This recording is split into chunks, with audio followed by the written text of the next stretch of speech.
Assalamualaikum warahmatullahi wabarakatuh.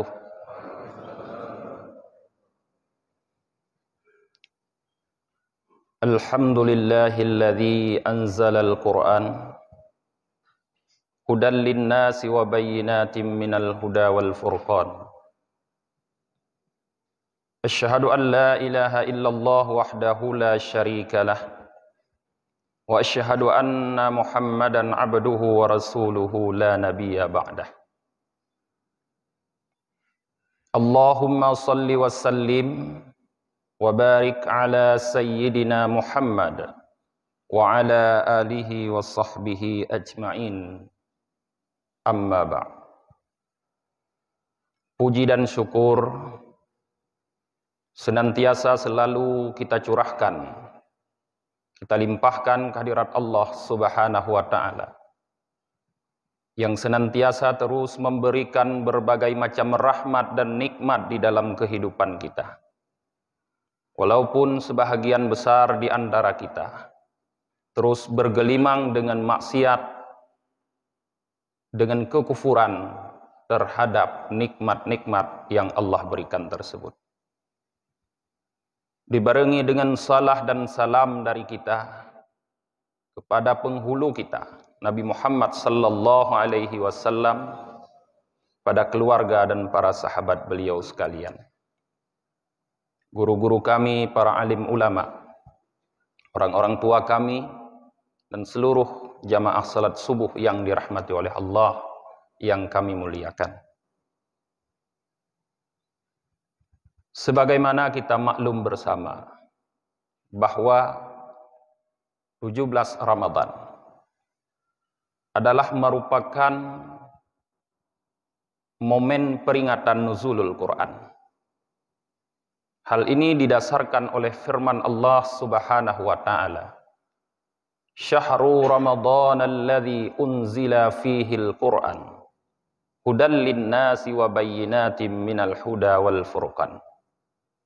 Bulan Ramadan adalah bulan di mana di dalamnya Allah turunkan Al-Qur'an, kata Allah, yang menjadi petunjuk bagi manusia dan penjelasan-penjelasan wal furqan dan pembeda. Setiap datangnya 17 Ramadan, maka selalu kita peringati sebagai momen nuzulul Quran. Nuzul Quran artinya, para jemaah, turunnya Al-Quran secara keseluruhan dari Loh Mahfud ke Baitul Izzah yang terdapat di langit dunia. Inilah yang dimaksud dengan nuzulul Quran pada 17 Ramadan.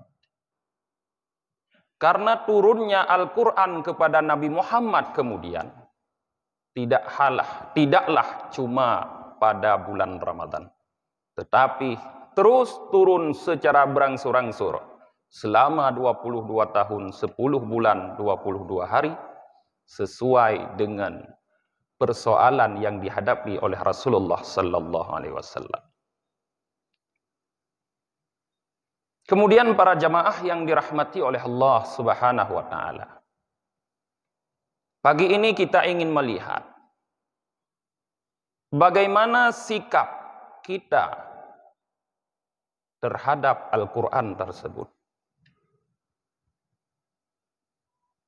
Di dalam Al-Quranul Karim Allah menjelaskan sikap orang-orang yang menerima Al-Quran. Allah mengatakan, "Tsumma awrasnal kitaba alladzi istafaina min ibadina faminhum zalimun li nafsihi wa minhum muqtasid wa minhum sabiqum bil khairati biiznillah dzalika huwal fadlul kabir." Kemudian kami wariskan Al-Quran, kata Allah, kepada orang-orang yang kami pilih daripada hamba-hamba kami. Di antara mereka ada orang-orang yang mendalimi diri mereka sendiri, dan di antara mereka ada orang-orang yang berlaku pertengahan, dan di antara mereka ada orang-orang yang berlomba-lomba dengan kebaikan dengan izin Allah. Di dalam ayat ini para jamaah, Allah menjelaskan 3 macam sikap orang yang menerima Al-Quran. Yang menerima Al-Quran, kata Allah, adalah alladzina astafaina min ibadina. Orang-orang yang kami pilih daripada hamba kami. Ibnu Katsir di dalam kitabnya Tafsir Al-Quranil Azim mengatakan, hum ummatu Muhammad. Alladzina astafaina, orang-orang yang kami pilih daripada hamba kami adalah umat Muhammad. Artinya Allah Subhanahu wa taala di dalam ayat ini menjelaskan kondisi sikap umat Muhammad terhadap Al-Quran ada 3 macam. Yang pertama, zalimun li nafsih. Orang yang menerima Quran, kemudian dia menzalimi diri mereka sendiri. Ibnu Katsir menjelaskan, wal mufarritu fi fi'li ba'dil wajibat al-mutarakkibu li ba'dil muharramat. Orang-orang yang mendalimi diri sendiri adalah umat Muhammad yang menerima Quran, kemudian dia melakukan sebahagian, dia lalai terhadap sebahagian hal-hal yang wajib dan mengerjakan sebahagian hal-hal yang diharamkan. Yang kedua, muqtasid. Orang-orang yang pertengahan. Orang-orang yang pertengahan, kata Ibnu Katsir, adalah al-muaddi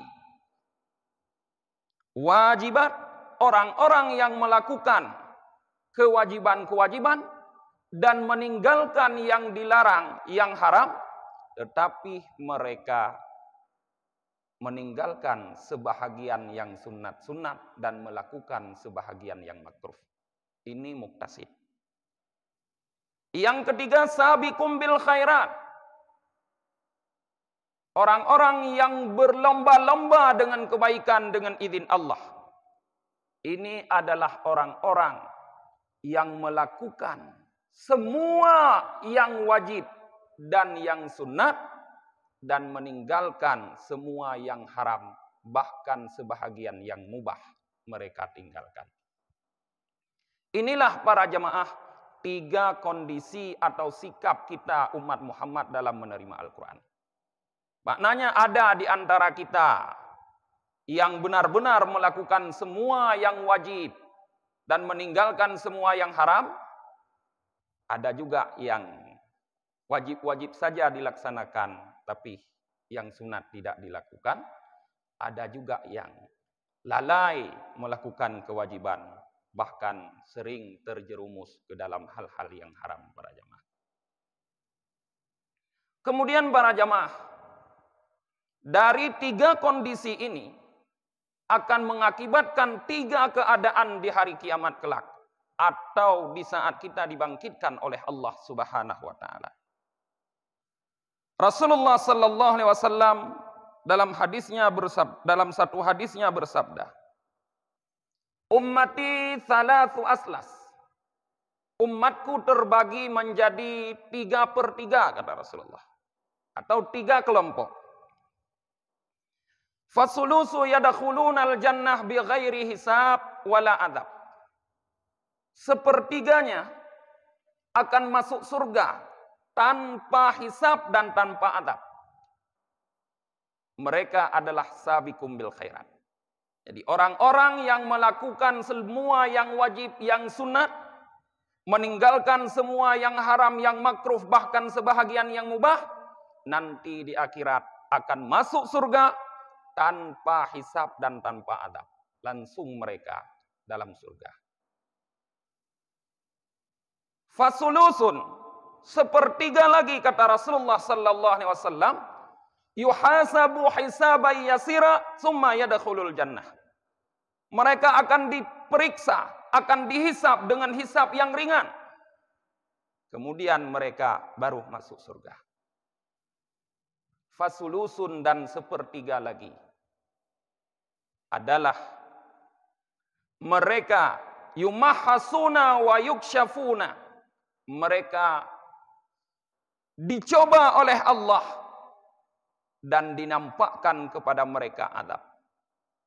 Artinya orang-orang golongan yang ketiga ini, yaitu zalimun li nafsih, akan dikenakan azab nanti oleh Allah Subhanahu wa taala dan akan dihisab dengan hisab yang berat para jemaah.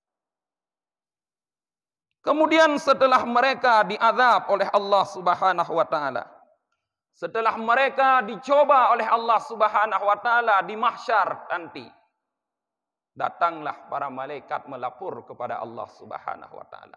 Ya Allah, haula'i, mereka itu ya Allah, yaquluna la ilaha illallah wahdah.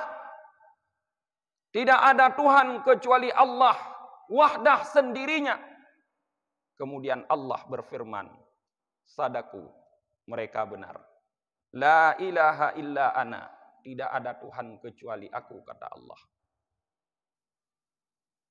Fa adkhilul jannah birahmati, maka bawalah mereka masuk ke surga dengan rahmatku, kata Allah. Artinya para jamaah yang dirahmati oleh Allah, 3 kelompok umat Muhammad dalam menerima Al-Quran ini semuanya akan masuk surga pada akhirnya. Tetapi keadaan masuk surganya yang berbeda. Ada yang masuk surga tadi tanpa hisab dan azab, tidak mengalami hisab, tidak mengalami azab. Ada yang masuk surga tetapi dihisab, diperiksa dulu dengan periksa hisab yang ringan. Ada juga yang masuk surga tapi melewati azab lebih dahulu para jemaah. Sekarang kita pasti masuk dalam salah satu kelompok itu. Tinggal kita bermuhasabah dalam kelompok manakah kita. Karena kita umat Muhammad. Apakah dalam kelompok yang masuk surga tanpa hisab dan azab, atau dalam kelompok yang masuk surga tapi mengalami hisab, atau dalam kelompok masuk surga tapi dengan masuk dulu ke dalam azab, kemudian mendapatkan syafaat daripada Nabi Muhammad sallallahu alaihi wasallam, baru dimasukkan ke dalam surga. Di dalam sebuah hadis yang panjang para jemaah, di mana suatu hari Jibril alaihi salam turun bertemu dengan Nabi Muhammad sallallahu alaihi wasallam. Tapi di saat itu wajah Jibril dalam keadaan pucat, menguning. Sehingga Nabi Muhammad bertanya, "Ya Jibril, aku belum pernah melihat wajahmu seperti ini, sepucat ini. Apa sebenarnya yang terjadi?" Jibril menjawab, "Ya Muhammad, bertepatan dengan turunnya aku pada saat sekarang ini, Allah menyalakan api neraka.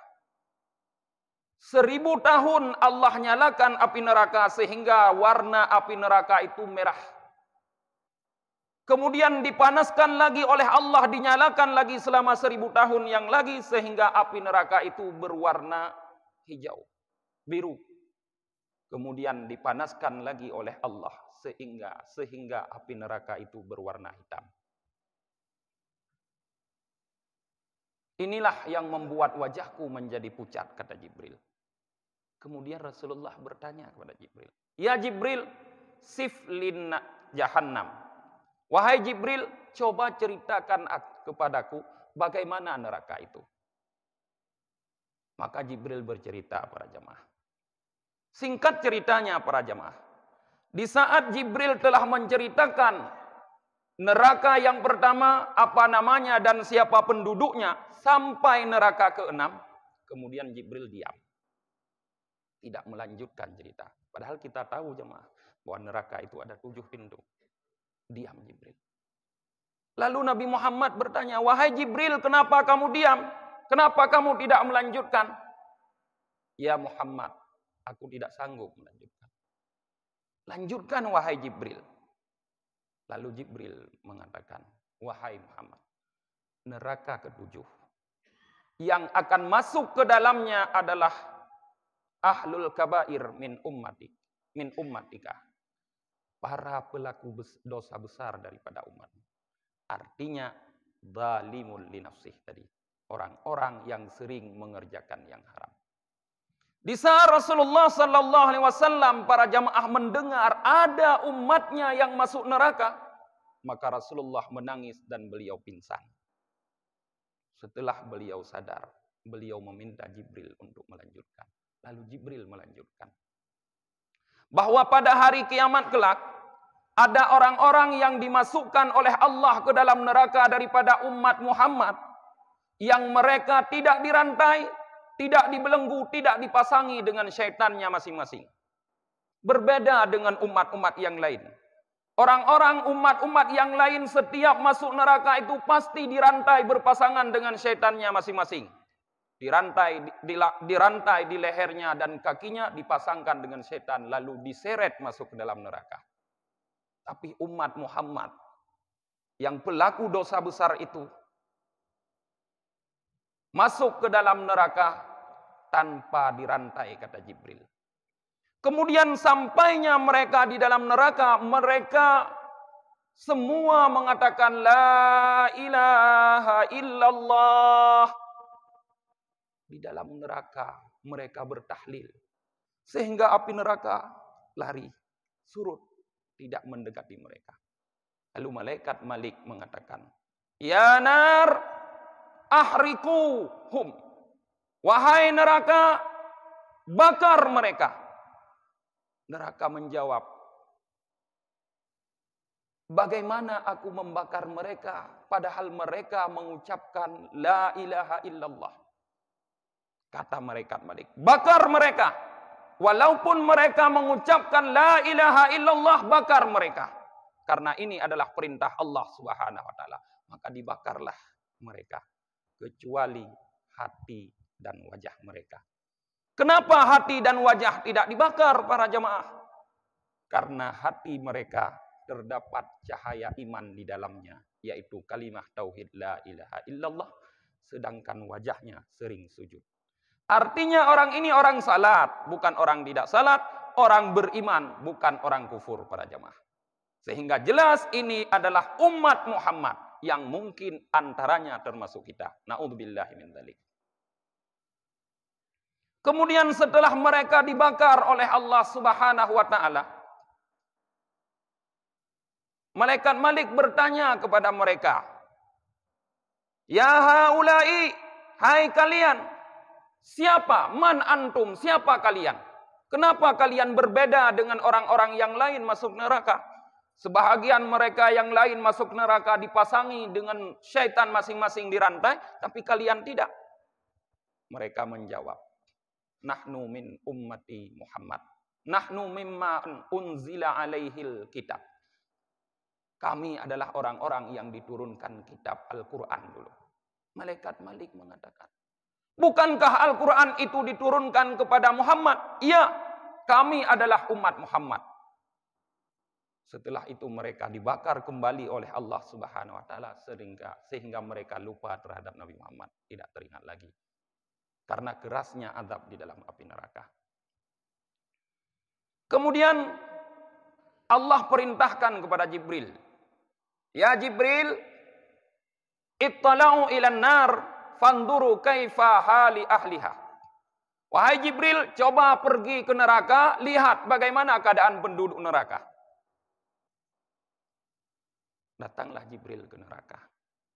Di saat Jibril datang, malaikat Malik mengatakan, malaikat Malik berdiri menghormati Jibril karena Jibril adalah pimpinannya para malaikat. Lalu mengatakan, ya Jibril, mengapa kamu ke sini? Kamu bukanlah malaikat yang bertugas mengawasi neraka? Kata Jibril, aku diperintahkan oleh Allah untuk melihat bagaimana penduduk neraka. Bukalah tutup, karena neraka itu ditutup para jamaah.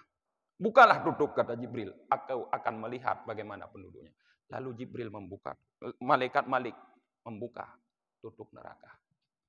Setelah malaikat Malik membuka tutup neraka, malaikat Jibril melihat keadaan penduduk neraka.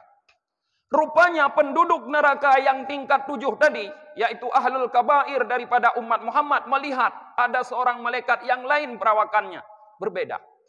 Biasanya malaikat yang ada dalam neraka itu, ada wajahnya seram-seram, bengis, kejam. Tapi ini ada malaikat yang sangat tampan, yang sangat cantik, yang sangat lembut. Lalu mereka bertanya, siapa itu wahai Malik? Itu adalah malaikat Jibril yang menurunkan wahyu kepada Nabi Muhammad. Di saat malaikat Malik menjawab bahwa itu adalah malaikat Jibril yang menurunkan wahyu kepada Nabi Muhammad, teringatlah kembali ahlul kabair tadi, penduduk neraka yang melakukan dosa besar tadi terhadap Nabi Muhammad. Lalu mereka mengatakan kepada Jibril, ya Jibril, iqra' minni salam ila nabiyina Muhammad. Wahai Jibril, sampaikan salam kami kepada Nabi Muhammad. Kemudian ceritakanlah keadaan kami umatnya di dalam neraka. Ulanglah Jibril para jemaah menghadap Allah, melapor kepada Allah bahwa Jibril melihat neraka. Ternyata dalam neraka ada umat Muhammad yang meminta kepada beliau untuk menyampaikan salam kepada Nabi Muhammad dan menceritakan keadaannya kepada Muhammad. Datanglah perintah dari Allah. Wahai Jibril, segeralah kamu kepada Muhammad, sampaikan salam umatnya dan ceritakan keadaan umatnya. Berangkatlah Jibril ke dalam surga. Di saat itu para jamaah, Rasulullah sedang berada di sebuah kemah di pintu surga. Datanglah Jibril memberi salam, Assalamualaikum ya Muhammad. Sejahtera terhadap kamu wahai Muhammad. Waalaikumsalam ya Jibril. Lalu Jibril mengatakan, ya Muhammad, aku barusan dari dalam neraka melihat bagaimana keadaan penduduk neraka. Ternyata aku dapati di dalam neraka itu ada umatmu ya Muhammad. Di mana mereka meminta kepadaku untuk menyampaikan salam kepadamu dan menceritakan keadaannya. Diceritakanlah oleh Jibril keadaan umat Muhammad tadi dalam neraka. Setelah itu Nabi Muhammad menangis dan segera menghadap Allah, lalu sujud di hadapan Allah. Allah menurunkan firman-Nya, irfa' ra'saka, angkat kepalamu wahai Muhammad. Ini bukan hari sujud. Fas'al, minta, a'ti, akan aku berikan. Lalu Nabi Muhammad meminta, ya Allah, berilah kepadaku untuk memberikan syafaat kepada umatku yang masih ada dalam neraka. Lalu Allah perintahkan kepada Muhammad, ya Muhammad, silahkan berilah syafaatmu kepada penduduk neraka. Datanglah Nabi Muhammad para jamaah ke neraka. Lalu malaikat Malik yang melihat kedatangan Muhammad segera berdiri memberi penghormatan. Dibuka neraka. Nabi Muhammad melihat umatnya dalam neraka. Diambil semua orang-orang dalam neraka yang di dalam hatinya ada kalimah la ilaha illallah. Inilah yang dimaksud para jamaah. Yadkhulul jannah man kana fi qalbihi mithqalu dzarrah minal iman. Pasti akan masuk surga orang-orang yang di dalam hatinya ada sebiji sawi daripada iman. Asal iman masih ada, tidak berbuat syirik kepada Allah Subhanahu wa taala dan kita mati dalam keadaan beriman, pasti masuk surga. Tapi bi syafaati Muhammadin sallallahu alaihi wasallam, dengan syafaat Muhammad. Diangkat semua oleh Nabi Muhammad. Di saat Nabi Muhammad mengangkat semua ahlul kabair, umatnya tadi yang ada iman di dalam hatinya dari dalam neraka, ternyata wajah mereka semua hitam bagaikan arang. Hampir tidak bisa dikenali. Dibawalah mereka oleh Nabi Muhammad. Di pintu surga ada sebuah sungai yang bernama Sungai Hayawan. Lalu mereka diperintahkan untuk menyeburkan diri ke dalam sungai tersebut. Keluarlah mereka dalam keadaan wajah seperti bulan di malam purnama. Tetapi di dahi mereka tetap tertulis Al-Jahannamiyun, mantan penduduk neraka Jahannam. Inilah para jamaah, sekira-kira singkatnya bagaimana keadaan kita umat Nabi Muhammad menerima Al-Quran yang diturunkan oleh Allah kepada Nabi Muhammad, dan apa akibatnya di dalam akhirat nanti para jemaah. Maka seyogyanya kita menjadi sabiqum bil khairat. Golongan yang pertama yaitu yang berlomba-lomba melakukan kebaikan. Seluruh perbuatan wajib kita lakukan, bahkan seluruh perbuatan sunat, meninggalkan seluruh yang haram dan yang makruh, bahkan sebahagian yang mubah kita tinggalkan. Ini yang akan membuat kita yadkhulul jannah bighairi hisab wala adab. Akan masuk surga tanpa hisab dan tanpa adab. Semua kita pasti merindukan demikian. Tinggal kita bersungguh-sungguh untuk melakukannya para jemaah. Mungkin sekian tausiah kita pada pagi yang berbahagia ini. Lebih dan kurang kami mohon maaf. Hadanallah wa yakum ajmain. Assalamualaikum warahmatullahi wabarakatuh.